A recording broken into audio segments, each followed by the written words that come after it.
반갑습니다. 오늘도 제 이야기를 찾아주신 여러분 진심으로 환영합니다. 귀로 듣는 이야기 지금 시작합니다. 이야기를 시작하기에 앞서 구독, 좋아요는 이야기 제작에 큰 힘이 됩니다. 잊지 말고 꼭 눌러주시면 감사하겠습니다. 안녕하세요, 시청자 여러분. 오늘 제가 들려드릴 이야기는 조금 믿기 힘든 하지만 제가 직접 겪은 아주 기묘하고도 긴 이야기입니다. 10년 전, 그러니까 제 나이 70이 되던 해의 일이었습니다. 그날은 유난히도 평범한 오후였지요. 점심을 든든히 먹고 뒷마당 평상에 누워 잠깐 낮잠을 청했는데 눈을 떠보니 세상이 온통 잿빛 안개로 가득 차 있었습니다. 평소 보던 우리 집 마당이 아니었지요.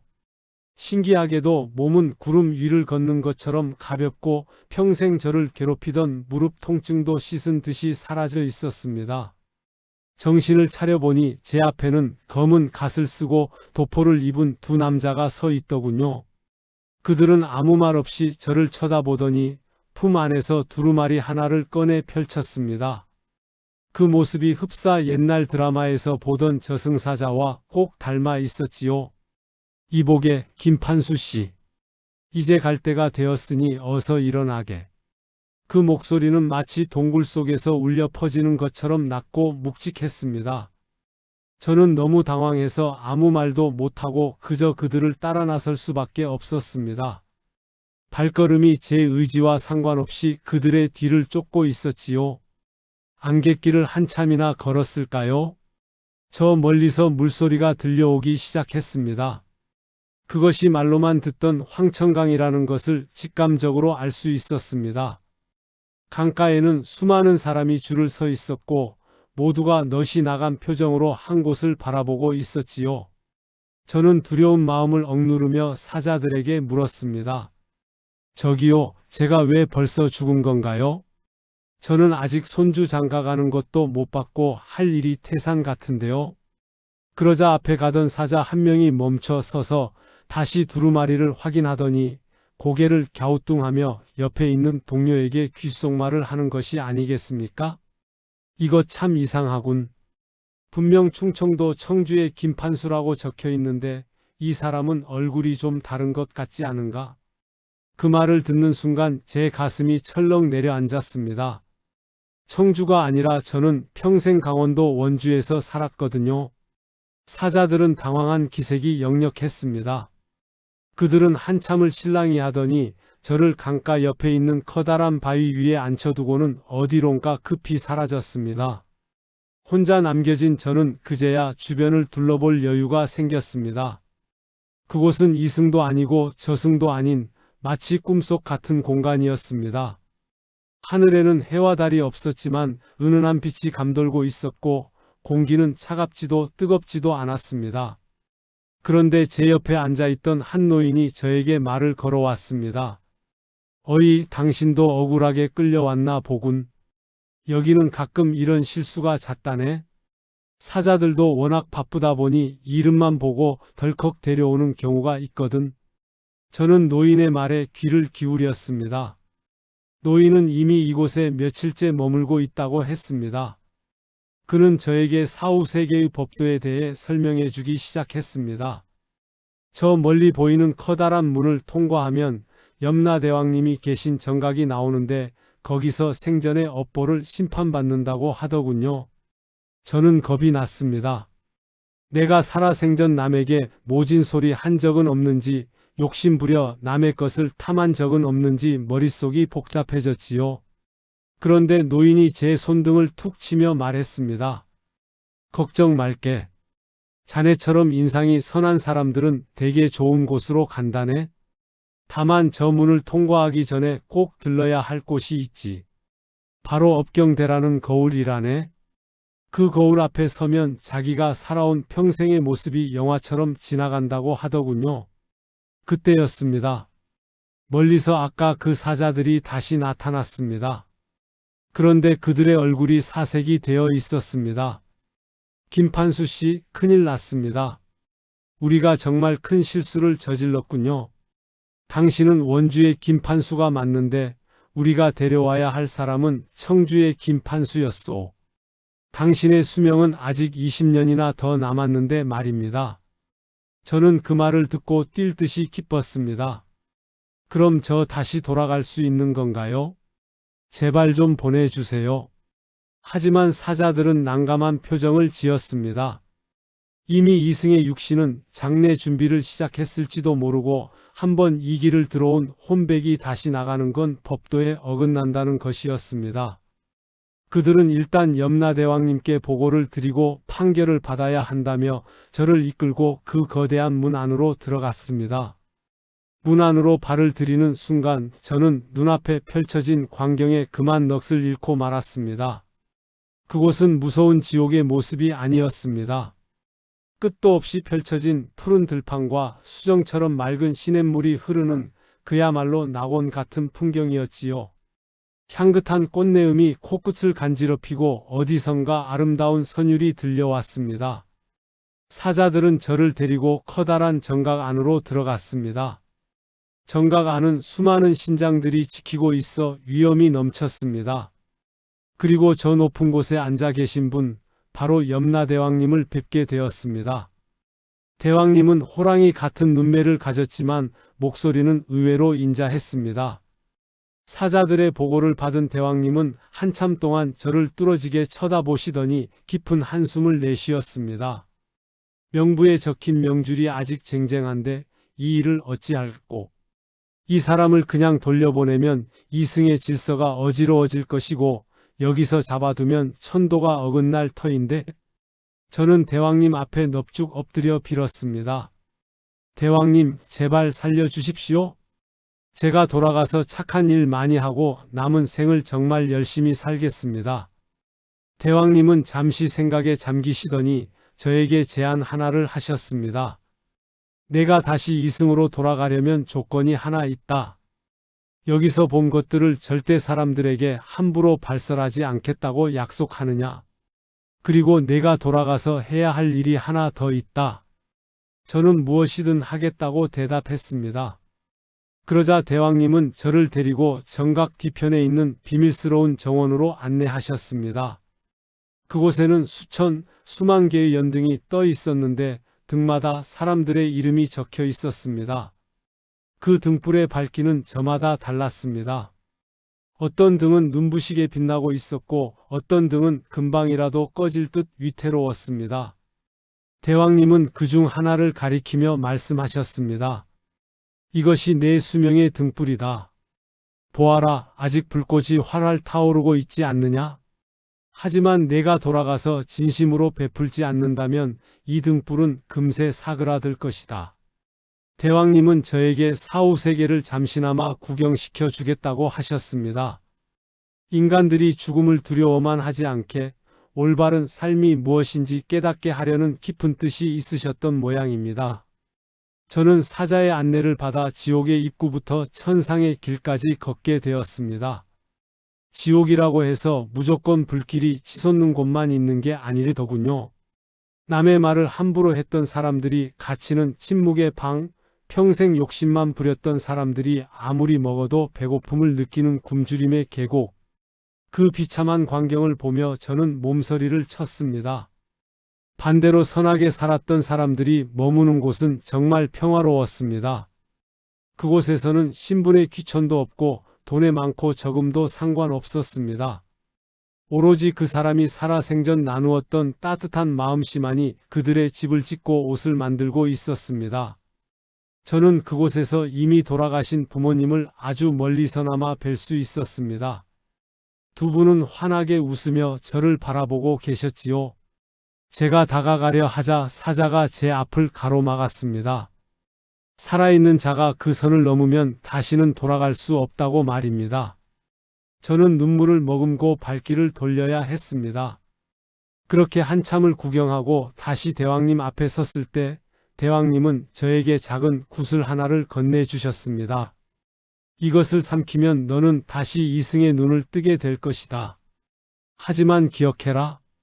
너에게 주어진 추가적인 삶은 내 것이 아니라 세상에 전할 메시지를 위한 시간임을. 너는 가서 사람들이 서로 사랑하고 아끼며 살 수 있도록 내가 본 것을 증언해야 한다. 저는 대왕님이 주신 구슬을 받아 입에 넣었습니다. 순간 온몸이 뜨거워지면서 정신이 아득해졌습니다. 누군가 제 이름을 부르는 소리가 들려왔습니다. 판수야, 정신 차려봐. 여보, 눈 좀 떠봐요. 아내의 울음 섞인 목소리와 자식들의 다급한 외침이 귓전을 때렸습니다. 저는 무거운 눈꺼풀을 간신히 들어 올렸습니다. 제 주변에는 온 가족이 모여 오열하고 있었고 동네 의원님이 제 손목을 잡고 고개를 가로저으려던 참이었습니다. 제가 눈을 뜨고 숨을 크게 몰아쉬자 사람들은 혼비백산하며 뒤로 물러났습니다. 죽었던 사람이 살아났다며 난리가 났지요.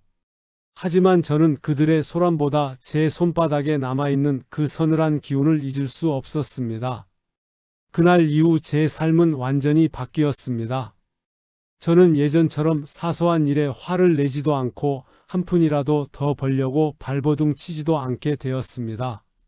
대신 매일 아침 살아있음에 감사하며 동네 어려운 이웃들을 찾아다니기 시작했지요. 사람들은 저를 보고 미쳤다고 하기도 하고 죽다 살아나더니 사람이 변했다고 수군거렸습니다. 하지만 저는 상관없었습니다. 제가 본 그 찬란한 빛과 무시무시한 지옥의 풍경이 제 머릿속에 너무나도 생생했기 때문입니다. 그런데 말입니다. 시청자 여러분, 제가 사후세계에서 돌아올 때 염라대왕님이 저에게 하신 마지막 말씀이 있었습니다. 그 말씀이 요즘 들어 자꾸만 제 귓가에 맴돕니다. 그것은 바로 이 세상의 종말에 관한 이야기가 아니라 우리 각자의 마음속에 있는 천국과 지옥에 대한 비밀이었지요. 자, 이제부터 제가 본 그 놀라운 사후세계의 진짜 비밀을 하나씩 풀어드리고자 합니다. 여러분은 혹시 우리가 매일 잠드는 그 순간이 작은 죽음이라는 사실을 알고 계십니까? 제가 그곳에서 보고 느낀 것들, 그리고 다시 살아나서 겪게 된 기이한 현상들은 이제 시작에 불과합니다. 제가 다시 살아난 지 딱 1년이 되던 날 밤 제 방으로 누군가 찾아왔습니다. 바로 저를 데려갔던 그 사자 중 한 명이었습니다. 그는 저에게 아주 충격적인 소식을 전해 주었지요. 과연 그 사자가 다시 찾아와 전한 말은 무엇이었을까요? 그리고 제가 본 지옥의 가장 깊은 곳에는 누가 있었을까요? 이야기는 이제부터 진짜 시작입니다. 그 밤 문틈으로 스며들던 서늘한 기운을 저는 지금도 잊을 수 없습니다. 1년이라는 시간이 흘러 세상 사람들의 기억 속에서 저의 기적 같은 귀환이 흐릿해질 무렵이었지요. 저는 방 안에서 조용히 책을 읽고 있었는데 갑자기 등불이 파르르 떨리더니 방 안의 공기가 얼음장처럼 차가워졌습니다. 고개를 들어보니 1년 전 황천강가에서 저를 당황하게 만들었던 그 사자가 구석에 서 있었습니다. 그런데 이번에는 도포자락이 여기저기 찢어지고 표정도 몹시 어두웠습니다. 제가 놀라 소리를 지르려 하자 그가 입술에 손가락을 갖다 대며 조용히 하라는 신호를 보냈습니다. 김판수 씨, 놀라게 해서 미안하오. 하지만 지금 상황이 아주 급박하게 돌아가고 있습니다. 사자의 목소리는 1년 전보다 훨씬 떨리고 있었습니다. 그는 방바닥에 주저앉으며 한숨을 내쉬었습니다. 사연을 들어보니 이랬습니다. 제가 다시 살아 돌아온 것이 저승의 행정적인 실무로만 끝난 게 아니었답니다. 명부에서 지워졌던 이름이 다시 살아나면서 저승과 이승을 잇는 거대한 수레바퀴에 균열이 생겼다는 것이지요. 특히 제가 살아 돌아올 때 삼켰던 그 구슬이 문제였습니다. 그 구슬은 단순한 생명력의 원천이 아니라 저승의 비밀을 담고 있는 일종의 열쇠였던 셈입니다. 사자는 저에게 은밀한 목소리로 속삭였습니다. 대왕님께서는 당신에게 기회를 주셨지만 저승의 법도를 집행하는 또 다른 세력들은 당신을 다시 데려오려 하고 있습니다. 그들은 당신이 사후세계를 발설하는 것을 극도로 경계하고 있지요. 저는 가슴이 방망이질 쳤습니다. 아니, 대왕님이 약속하셨는데 누가 저를 데려간단 말입니까? 사자는 고개를 저으며 말했습니다. 저승도 이승처럼 여러 파벌이 있고 법도가 엄격합니다. 당신이 살아난 뒤로 동네에서 착한 일을 하고 다니는 것이 오히려 그들의 눈에 띄게 된 것이지요. 사자는 오늘 밤 저에게 아주 중요한 부탁을 하러 왔다고 했습니다. 제가 저승에서 보았던 그 지옥의 가장 깊은 곳 기억나십니까? 제가 아까 말씀드린다고 했던 그곳 말입니다. 그곳은 침묵의 나락이라 불리는 곳인데 생전에 남의 눈에 피눈물을 흘리게 하고도 반성하지 않은 자들이 가는 곳입니다. 그런데 그곳에 갇혀 있어야 할 거물급 영혼 하나가 저승의 균열을 틈타 이승으로 도망쳤다는 것이었습니다. 그 영혼은 이 마을 근처 어딘가에 숨어 다른 사람의 육신을 차지하려 하고 있습니다. 만약 그가 성공한다면 이 마을에는 커다란 재앙이 닥칠 것이고 저를 살려준 사자 역시 큰 벌을 받게 될 처지였습니다. 사자는 저에게 그 영혼을 찾을 수 있는 유일한 단서를 주었습니다. 김판수 씨, 당신은 그 구슬을 삼켰기에 이승의 사람과는 다른 눈을 가지게 되었습니다. 이제부터 사람들의 어깨 뒤를 보십시오. 그 영혼이 차지하려는 사람의 어깨 위에는 검은 꽃 한 송이가 피어 있을 겁니다. 사자는 그 말을 남기고 안개처럼 사라졌습니다. 저는 그날 밤 한잠도 자지 못하고 뜬 눈으로 밤을 지새웠습니다.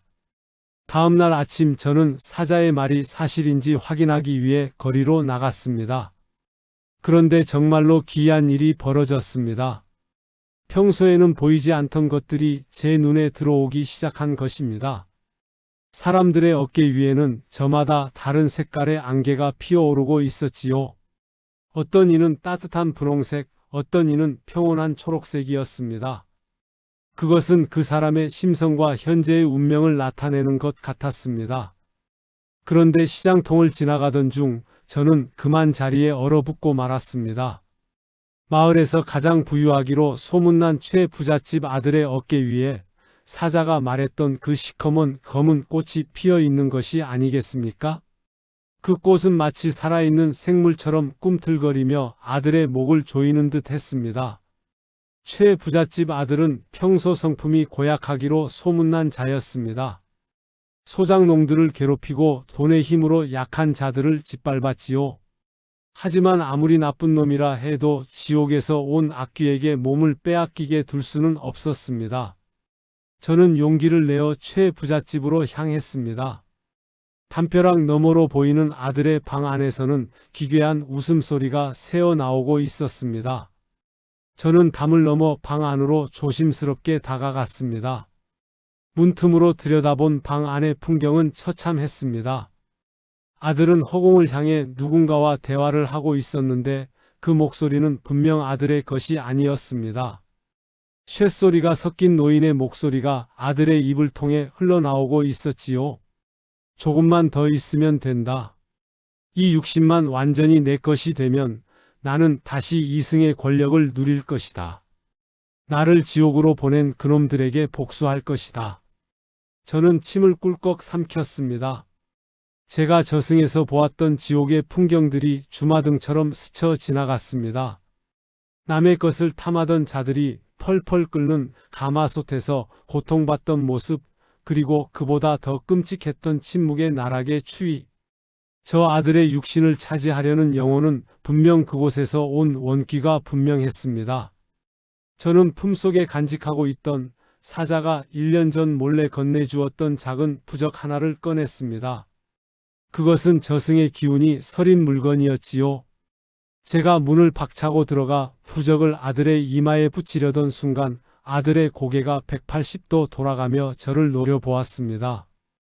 그 눈동자는 이미 인간의 것이 아니었습니다. 핏빛으로 물든 눈 속에 수천 마리의 벌레가 기어다니는 듯한 환각이 보였습니다. 어리석은 놈, 죽었다 살아난 주제에 감히 내 앞길을 막느냐. 온기는 비웃으며 저를 향해 보이지 않는 손을 뻗었습니다. 순간 저는 가슴이 찢어지는 듯한 통증을 느끼며 바닥으로 쓰러졌습니다. 제 몸 안에 있던 그 구슬이 뜨겁게 달아오르기 시작했습니다. 그런데 신기한 일이 일어났습니다. 구슬의 열기가 제 몸을 감싸며 원귀의 어둠을 밀어내기 시작한 것입니다. 제 몸에서 뿜어져 나오는 찬란한 금빛이 방 안을 가득 채웠고 원기는 괴성을 지르며 뒤로 물러났습니다. 그 빛은 제가 저승의 정원에서 보았던 선한 등불들의 빛과 닮아 있었습니다. 저는 그 빛을 이용해 원기를 몰아세웠습니다. 하지만 원기는 쉽게 물러서지 않았습니다. 그는 오히려 최부잣집 아들의 생명력을 빨아들이며 더 거대하게 몸집을 불려 나갔습니다. 이때 마을 저 멀리서 큰 종소리가 울려 퍼졌습니다. 사찰의 새벽 종소리였지요. 종소리가 울릴 때마다 원귀의 몸은 조금씩 희미해졌습니다. 저는 이 기회를 놓치지 않고 사자가 일러준 주문을 외웠습니다. 살아있는 자의 땅에 죽은 자의 자리는 없노라. 너의 업보는 내가 짊어지고 돌아가라. 제 손에서 뿜어져 나온 빛이 원기를 덮쳤고 원기는 최부잣집 아들의 몸에서 빠져나와 검은 연기가 되어 사라졌습니다. 방 안은 다시 고요해졌고 아들은 정신을 잃고 쓰러졌습니다. 저는 안도의 한숨을 내쉬며 자리에 주저앉았습니다. 그런데 제 등 뒤에서 다시 그 사자의 목소리가 들려왔습니다. 잘하셨습니다, 김판수 씨. 하지만 이것은 시작일 뿐입니다. 그 원기는 혼자가 아니었습니다. 지옥의 문이 열리면서 더 많은 영혼이 이승으로 쏟아져 들어왔습니다. 사자의 얼굴은 아까보다 더 창백해져 있었습니다. 그는 저에게 믿기 힘든 이야기를 이어갔습니다. 이번 일로 인해 저승의 질서가 완전히 붕괴될 위기에 처했으며 염라대왕님께서도 자리를 비우셨다는 소문이 돌고 있다는 것이었습니다. 저승의 권력 공백을 틈타 악한 영혼들이 이승을 자신들의 새로운 영토로 삼으려 한다는 무시무시한 계획이었지요. 저는 이제 평범한 노인으로 살아갈 수 없다는 것을 깨달았습니다. 대왕님이 저를 살려주신 진짜 이유는 단순히 착하게 살라는 뜻이 아니라 이승과 저승의 경계를 지키는 파수꾼 역할을 맡기기 위함이었던 것입니다. 저는 사자에게 물었습니다. 제가 무엇을 더 해야 합니까? 사자는 저를 마을 뒷산에 있는 오래된 고분으로 안내했습니다. 그곳은 아주 오래전부터 이승과 저승의 통로가 숨겨져 있다고 전해지는 금단의 구역이었습니다. 사자는 고분의 입구를 가리키며 말했습니다. 저 안에 당신이 찾아야 할 첫 번째 유물이 있습니다. 그것은 저승의 법도를 다시 세울 수 있는 신물의 조각입니다. 하지만 그 안에는 당신이 상상하지 못한 무서운 함정과 수호자들이 기다리고 있을 겁니다. 당신이 본 사후세계는 빙산의 일각에 불과합니다. 이제 당신은 진짜 어둠 속으로 들어가야 합니다. 저는 고분의 어두운 입구를 바라보았습니다. 차가운 바람이 지하로부터 불어나오고 있었고 그 속에서는 수천 명의 곡소리가 들리는 듯 했습니다. 저는 발을 내디뎠습니다. 제 몸 안의 구슬이 다시 한번 은은하게 빛나며 길을 밝혀 주었습니다. 고분 내부로 들어가자마자 제 눈앞에 펼쳐진 것은 돌로 만든 무덤이 아니었습니다. 그것은 끝을 알 수 없는 거대한 지하 미궁이었고 벽면에는 이 세상 언어가 아닌 기괴한 문자들이 새겨져 있었습니다. 그런데 갑자기 미궁의 벽면이 움직이더니 제 앞을 가로막는 거대한 그림자가 나타났습니다. 그 그림자는 제가 저승에서 보았던 그 어떤 괴물보다도 거대하고 위협적이었습니다. 과연 그 그림자의 정체는 무엇이었을까요? 그리고 저는 그 미궁 속에서 어떤 진실을 마주하게 될까요? 이야기는 이제 더욱 깊고 험난한 어둠 속으로 이어집니다. 그 거대한 그림자는 마치 살아있는 연기처럼 출렁이며 저를 압박해 왔습니다. 숨이 턱 막히고 심장이 얼어붙는 것 같았지요. 그림자 속에서 수만 개의 눈동자가 일제히 떠오르더니 저를 빤히 쳐다보는데 그 눈빛 하나하나에 제가 살아오면서 외면했던 작은 잘못들이 비치고 있었습니다. 길가에 핀 꽃을 무심코 꺾었던 일, 배고픈 길짐승을 박대했던 일까지 말입니다. 저승사자가 말했던 수호자란 바로 제 양심의 가책이 형상화된 존재였던 것이지요. 저는 두려움에 뒷걸음질 쳤지만 이내 마음을 다잡았습니다. 내가 여기서 무너지면 우리 마을 사람들과 저를 믿어준 사자님은 어떻게 되겠나 싶었거든요. 저는 가슴속에 품은 그 빛나는 구슬에 손을 얹고 간절히 빌었습니다. 대왕님, 저에게 힘을 주십시오. 제가 이승의 어둠을 걷어낼 수 있게 도와주십시오. 그러자 구슬에서 뿜어져 나온 은은한 금빛이 제 몸을 감싸 안더니 저를 짓누르던 그림자들이 비명을 지르며 흩어지기 시작했습니다. 그림자가 거친 자리에는 낡고 녹슬어 보이는 거울 조각 하나가 바닥에 떨어져 있었습니다. 그것은 평범한 거울이 아니었습니다. 조각난 거울면 속에서는 수많은 사람의 과거와 미래가 어지럽게 교차하며 흐르고 있었지요. 사자가 말했던 저승의 법도를 세울 신물의 첫 번째 조각, 바로 업경대의 파편이었습니다. 저는 떨리는 손으로 그 조각을 집어들었습니다. 그 순간 제 머릿속으로 벼락 같은 영상들이 스쳐 지나갔습니다. 그것은 제가 데려와야 했던 청주의 김판수, 그분의 마지막 모습이었습니다.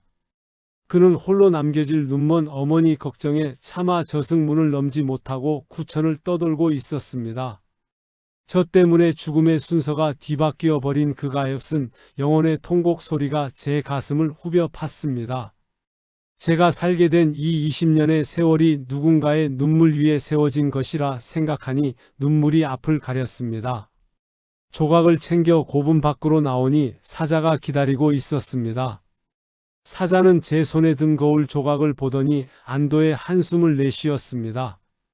하지만 기뻐할 틈도 없었습니다. 사자가 가리킨 마을 쪽을 보니 검은 연기가 마을 전체를 휘감고 있었기 때문입니다. 최 부잣집 아들의 몸에서 쫓겨났던 그 원기가 다른 악한 영혼들을 불러 모아 마을의 전기를 빨아들이고 있었던 것이지요. 마을 사람들은 영문도 모른 채 깊은 잠에 빠져들었고 그들의 꿈속으로 악귀들이 침투해 생명력을 갉아먹고 있었습니다. 김판수 씨, 이제 시간이 얼마 없습니다.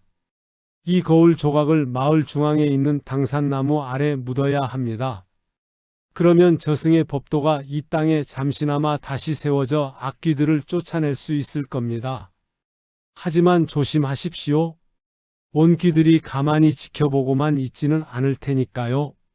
저는 사자의 말을 듣자마자 마을을 향해 달리기 시작했습니다. 칠순의 노인이라고는 믿기지 않을 만큼 다리에 힘이 불끈 솟았습니다. 아마도 제 몸 안에 구슬이 주는 힘이었겠지요. 마을 입구에 들어서니 공기가 너무나도 탁해 숨을 쉬기조차 힘들었습니다. 길가에는 마을 사람들이 여기저기 쓰러져 헛소리를 하며 앓고 있었습니다. 저는 그들을 하나하나 살피고 싶었지만 지금 가장 시급한 것은 당산나무로 가는 것이었습니다. 그런데 당산나무 근처에 다다랐을 때 제 앞을 가로막는 무리가 있었습니다. 그것들은 형체도 불분명한 검은 그림자 무리였는데 그 중심에 아까 보았던 그 원귀가 서 있었습니다. 원귀는 기괴한 웃음을 지으며 저에게 말했습니다. 그 거울 조각을 내놓아라. 그러면 너만은 살려주마. 너도 다시 살고 싶어서 저승에서 도망쳐 나온 것 아니냐? 우리와 손을 잡으면 영원한 생명을 누릴 수 있다. 저는 코웃음을 쳤습니다. 영원한 생명 같은 건 필요 없다. 나는 그저 내게 주어진 남은 시간을 부끄럽지 않게 쓰고 싶을 뿐이다.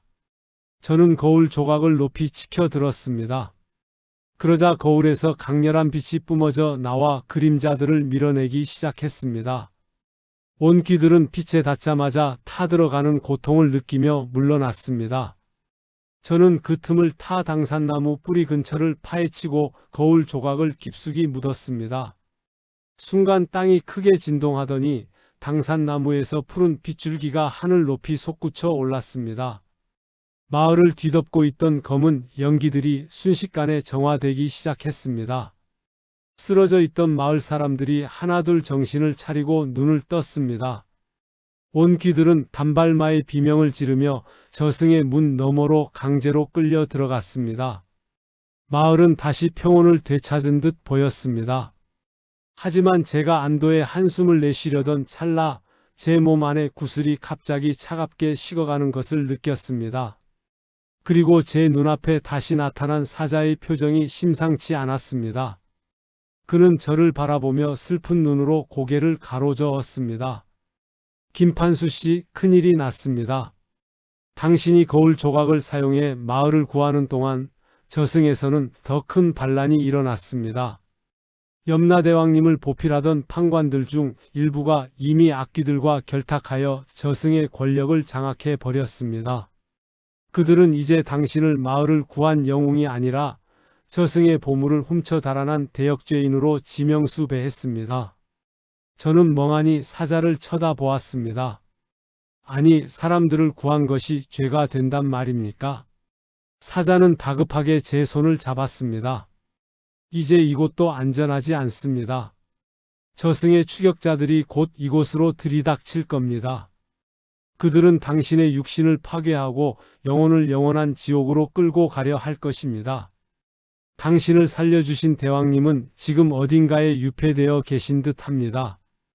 대왕님을 구하고 저승의 질서를 바로잡지 않으면 이승과 저승은 모두 파멸하고 말 것입니다. 저는 사자와 함께 마을을 떠나야만 했습니다. 가족들에게 작별 인사도 하지 못한 채 어둠이 짙게 깔린 숲속으로 몸을 숨겼습니다.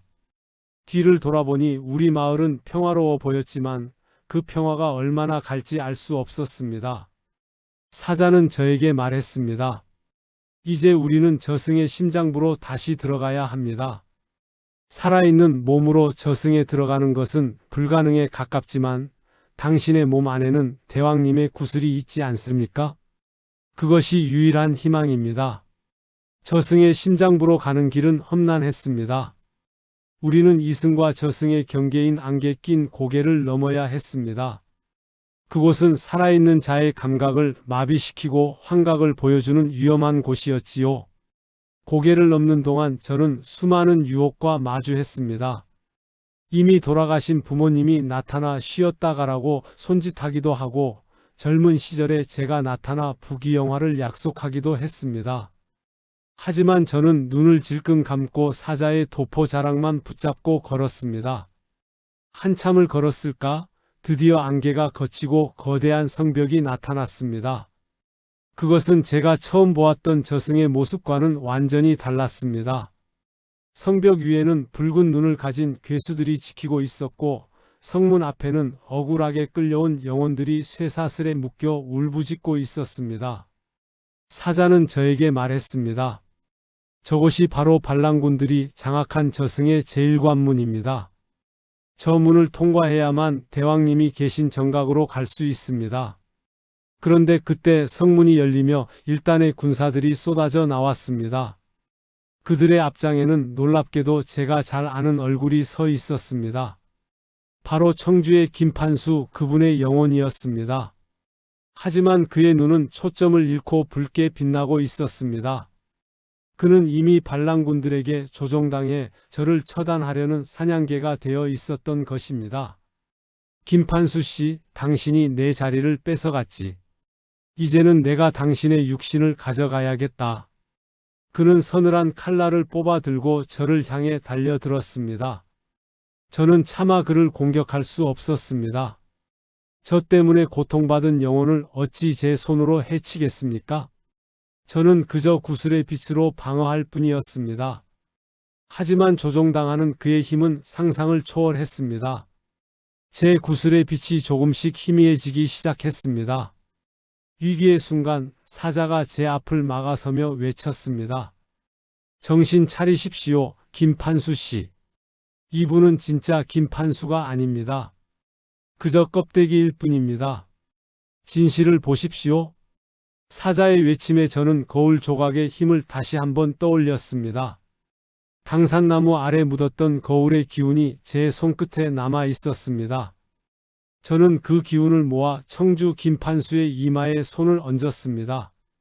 그러자 그의 붉은 눈이 서서히 맑아지며 눈물을 흘리기 시작했습니다. 그의 영혼 깊숙한 곳에 갇혀있던 진실한 목소리가 들려왔습니다. 도와주세요. 제 어머니가 기다리고 계십니다. 제가 이 어둠에서 벗어날 수 있게 도와주세요. 저는 그분의 손을 꼭 잡았습니다. 걱정 마십시오. 제가 반드시 당신을 원래의 자리로 돌려놓겠습니다. 그 순간 성벽 위에서 지켜보던 판관들이 분노하며 일제히 공격을 시작했습니다.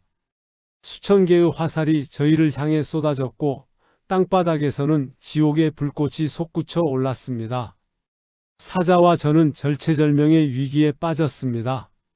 과연 저희는 이 거대한 군대를 뚫고 염라대왕님을 구할 수 있을까요? 그리고 청주 김판수 씨의 한을 풀어줄 수 있을까요? 이야기는 이제 저승의 운명을 건 거대한 전투로 이어집니다.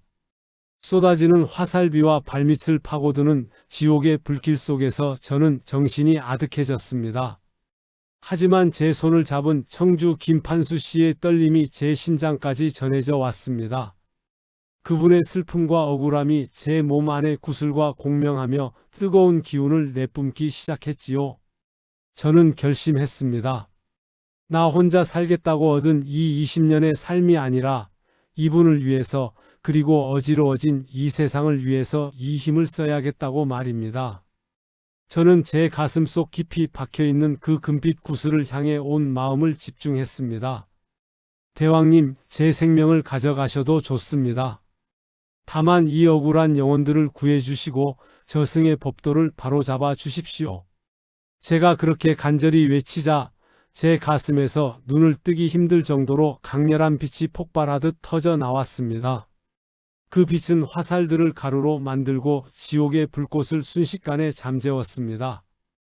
빛의 파동이 성벽을 휩쓸자 반란군들의 무기는 녹아내렸고 그들을 조종하던 검은 기운들이 연기처럼 사라졌습니다. 붉게 빛나던 청주 김판수 씨의 눈도 원래의 선한 눈매로 돌아왔습니다. 그는 멍하니 자신의 손을 바라보더니 저를 향해 깊이 고개를 숙였습니다. 고맙습니다, 원주 어르신. 이제야 제 정신이 돌아옵니다. 그때 성문이 육중한 소리를 내며 열렸습니다. 그 너머에서 위험 있는 걸음걸이로 걸어 나오시는 분이 계셨습니다. 바로 유폐되어 계셨던 염라대왕님이셨습니다.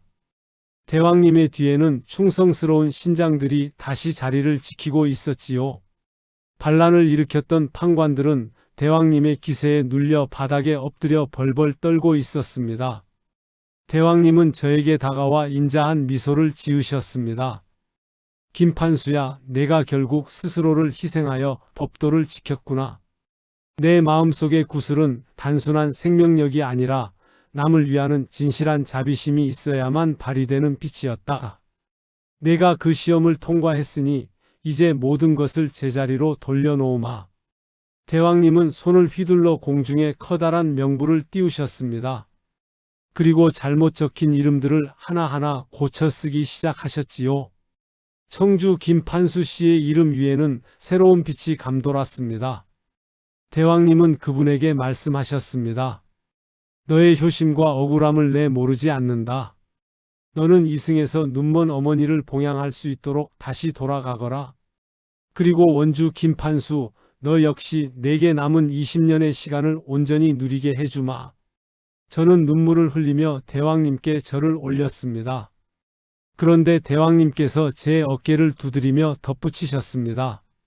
다만 내가 이승에서 본 것들을 사람들에게 전하겠다는 약속은 잊지 마라.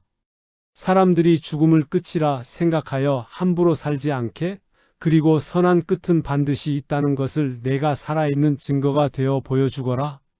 정신을 차려보니 저는 다시 우리 집 뒷마당 평상에 누워 있었습니다. 꿈이었을까 싶어 가슴을 만져보니 그 뜨겁던 구슬의 기운은 사라졌지만 마음 한구석이 한없이 평온해진 것을 느낄 수 있었습니다. 일어나 방 안으로 들어가니 아내가 저녁상을 차려놓고 저를 부르더군요. 여보, 낮잠을 왜 그렇게 오래 자요? 해가 다 졌는데? 저는 아내의 손을 꼭 잡았습니다. 그리고 그날 이후로 저는 정말로 딴 사람이 되었습니다. 동네의 청주에서 온 김판수라는 분이 어머니를 모시고 이사 왔다는 소식을 들었을 때는 남몰래 그분 집 앞에 쌀가마니를 두고 오기도 했지요. 그분과 눈이 마주쳤을 때 서로 말은 안 했지만 우리는 알고 있었습니다. 우리가 함께 그 지옥 같은 문턱을 넘어왔다는 사실을요. 시청자 여러분, 제 이야기는 여기서 끝이 아닙니다. 저는 그 뒤로 20년을 더 살면서 수많은 사람에게 제가 본 사후 세계를 들려주었습니다. 사람들은 처음엔 믿지 않았지만 제가 베푸는 삶을 보며 하나둘 마음을 열기 시작했지요. 이제 저도 정말로 갈 때가 다 된 모양입니다. 요즘은 자꾸만 그 사자님이 꿈에 나타나 웃으며 손을 흔드십니다. 죽음은 두려운 것이 아닙니다. 그것은 단지 다른 문으로 들어가는 과정일 뿐이지요. 여러분이 오늘 하루 누군가에게 건넨 따뜻한 말 한마디가 저승에서는 찬란한 꽃으로 피어난다는 것을 잊지 마십시오. 제가 미리 가 있을 테니 여러분은 부디 이승에서 후회 없는 삶을 사시길 바랍니다. 긴 시간 제 사연을 들어주셔서 감사합니다. 이제 저 멀리서 다시 안개가 피어오르네요. 저를 데리러 온 반가운 손님이 문 앞에 서 계신 것 같습니다. 저는 이제 기쁜 마음으로 그분을 따라 나서려 합니다. 여러분, 부디 평안하십시오. 저는 이만 길을 떠납니다. 이 이야기가 여러분의 마음속에 작은 등불이 되었기를 바랍니다. 그럼 다음 세상에서 반갑게 다시 만납시다. 시청자 여러분, 김판수 할아버지의 이야기는 여기서 마무리되었습니다. 할아버지는 이 사연을 남기시고 다음날 새벽 아주 평온한 모습으로 영면에 드셨다고 합니다. 할아버지가 전해주신 사후 세계의 비밀, 여러분은 어떻게 들으셨나요? 우리가 지금 사는 이 순간이 얼마나 소중한지 다시 한번 생각해 보게 됩니다. 오늘 준비한 이야기는 여기까지입니다. 다음에도 더 기이하고 감동적인 야담으로 찾아뵙겠습니다. 편안한 밤 되십시오. 조심히 들어가세요.